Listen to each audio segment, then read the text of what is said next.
everyone, it's Erica. Let's chat as I put the finishing touches on this painting. My inspiration came from a recent concert I attended. My partner and I had received free tickets to a show at the Vivarium, and we decided to go check it out. One of our favorite things to do together is explore different venues and genres showcased in Milwaukee. The Vivarium is this interesting venue that mixes industrial architecture with foliage and gives the place an intimate greenhouse coffee shop vibe.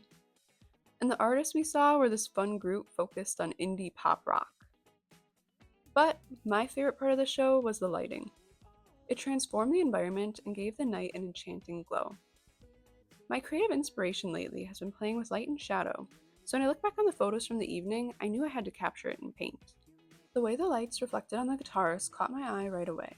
His shirt and jeans were streaked with these bursts of warm color. There was something so striking about how the shadows wrapped around him, making the light feel even more vibrant. It almost reminds me of the way the sun dances on water. You'll notice I kept the face obscured. That wasn't just for simplicity, it was intentional.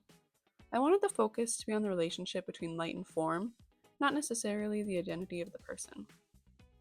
It's about the feeling of that moment, the way it felt to be in the crowd surrounded by music and glow.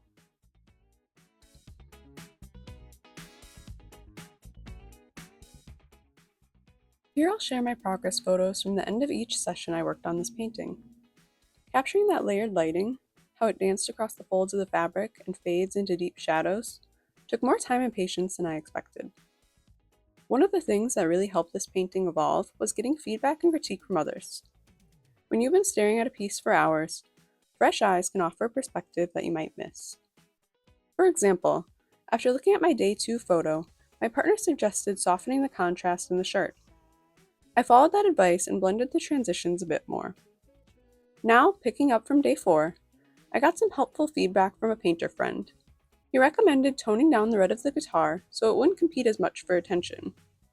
I agreed, and I'll be adjusting it to a more muted tone. At the same time, I'm refining details in the skin and the guitar, just little tweaks that bring it closer to what I envisioned. That's one of the things I love about painting. It encourages me to slow down and observe more closely. As I add these final touches, deepening some of the shadows and brightening a few highlights, I'm reminded of how much impact small shifts in value and color can have. Light is such a subtle storyteller, and I'm always learning how to listen to it better through my work. With that in mind, I'll let this time lapse take it from here, so you can see the rest of the painting come together.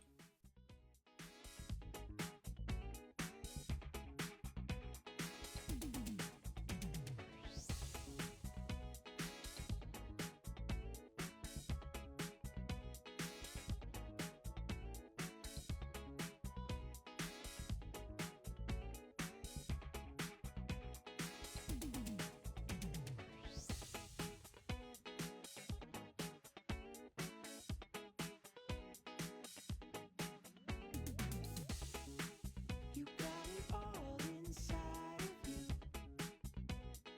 Feel it to be true. And when you dance, I'm in the groove. You make me move. You make me move. You got it all inside of you. Feel it to be true. And when you dance, And here it is, the finished piece.